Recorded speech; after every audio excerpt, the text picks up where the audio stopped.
I used to say, you see, for this life, it dey good anything wey they do, may you just get integrity, just dey truthful for anything wey they do.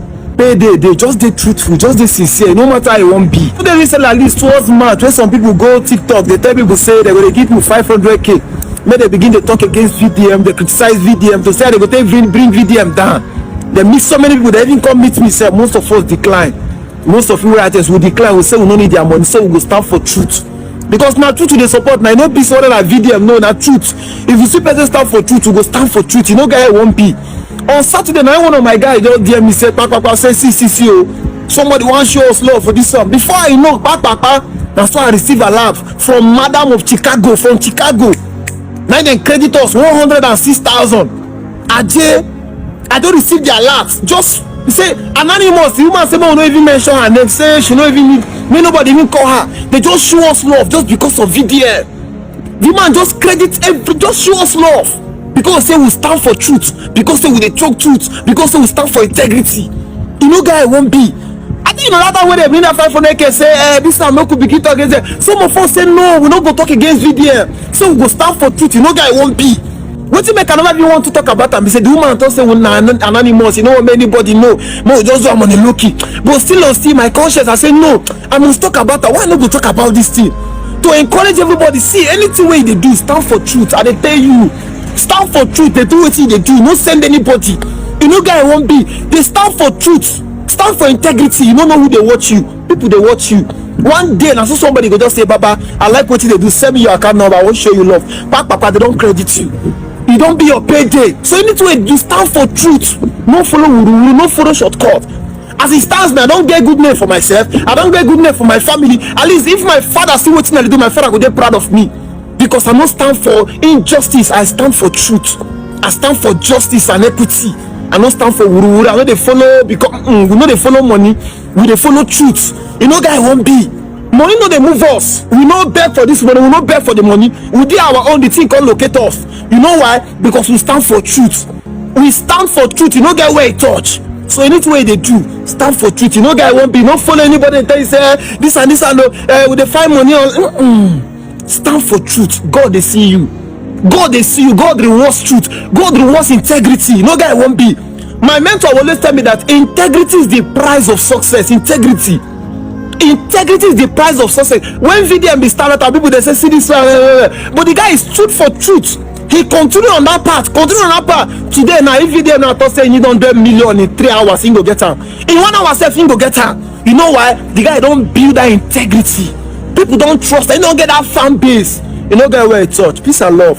Truth is truth.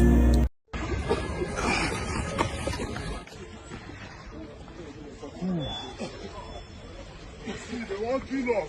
They won't kill us.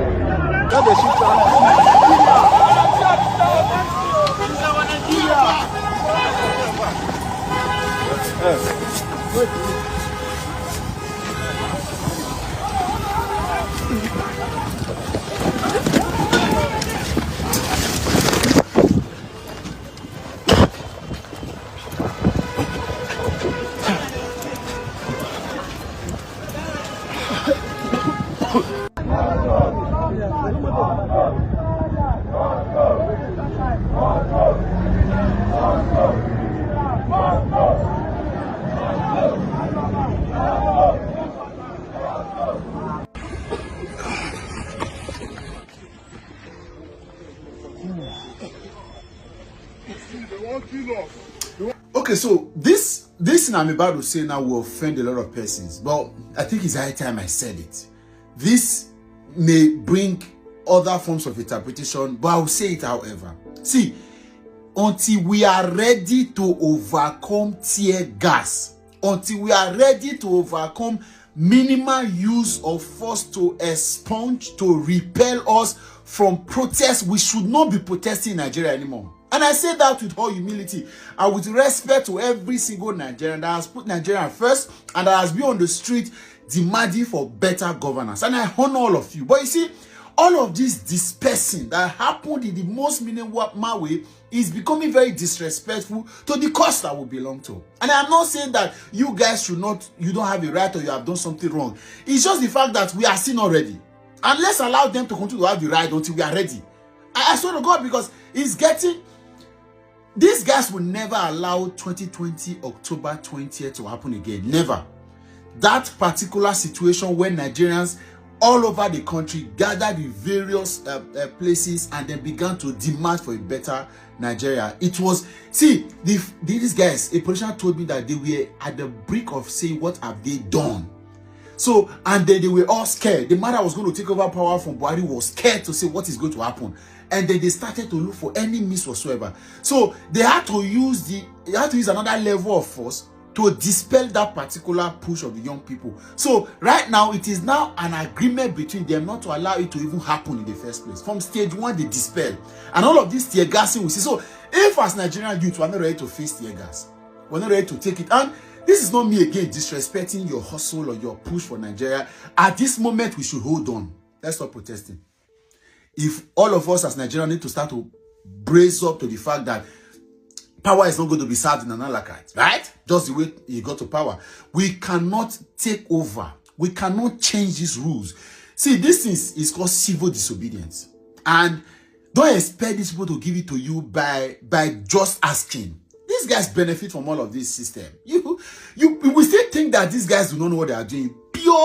We have two sets of Nigerian politicians. We have the insane and we have the wide, devilish people. The insane are the people that, the things that they do, you wonder, do you know what you are doing? Then there are those that settle down to plan the most wickedest of earth. So none of this group would allow you to have access to demanding for better governance or to change any policy, any program, any project, or to redirect their attention to the people without us getting. And there's something that Abraham Lincoln said that would struck you. And guess what? This has been something that has been on my mind. I was reading a book, right? And then this thing struck me in my brain and it has stuck. Abraham Lincoln said that this country belongs to the people. And whenever they shall grow weary of their government, they shall exercise their constitutional right to amend it or their revolutionary right to dismember it or overthrow it. That's what he said. Very clearly. Whenever they shall grow weary, whenever Nigerians grow weary of this government, we shall either exercise our constitutional right fearlessly and forcefully to amend it, or exercise, if that doesn't work, which of course we have been doing in elections and all of these civil protests and all of that, in no distant time, we will now move to the next level of right, which is the revolutionary right to dismember it or to overthrow it. And until then, let us stop all of this. These guys will not give in to power. This cybercrime act that these guys are protesting for, good, very important. It silences voices. And I have been speaking with a lot of Nigerians. Unfortunately, it's just that the larger majority is yet to see. I think by now we start to build up understanding how to manage a tear gas, how to manage minimal use, water spray, and all of these things that these guys do. That's the next force. And I am thinking that, oh God, very few Nigerians are getting there. I've been speaking with a few persons and I'm seeing that we are getting there. People are building ideas already in the head to know that if we have to take over this country, elections may not solve our problems because a lot has gone in. We have capitalist business people already getting into power and they are trying to build a lineage, like a monarchy system of government where they take over, sons take over, whether biological, spiritual, traditional, or psychological, ideological sons, and all of that. So begin to understand that we may not be able to get into this system. We may have to exercise our revolutionary rights, and that may be to either dismember or overthrow. At that point, for now, let us stop all of this protest. I know that this will be misinterpreted, but I don't care. If we still have to run from tear gas, if we don't have the confidence. The Arab Spring started from a man that got himself burnt, right, before a government office in Tunisia. The Kenyan youth of a few months ago we were looking at, dead all of the consequences. This is no disrespect to our young people that have been putting their lives, people that have lost their lives in the end, SARS, end bad governance. People are in jail. but the larger majority of us are still enjoying life, cruise, entertainment, and a lot of things. When we are ready, all of us will return back home and then we'll face these people. We will not care that time about water spray, about tear gas, about who drops dead on our right or who drops dead on our left. As long as you have not shot me, I will keep making steps forward. And by that time, when we have 5 million Nigerian youth making that progress, making that movement, and then people are dropping there, people are still moving, at that time, the day will happen. Again, that day will happen. That right to dismember, overthrow an illicit, wicked, insensitive, bad government, it will happen one day. For now, let's forget about this protest.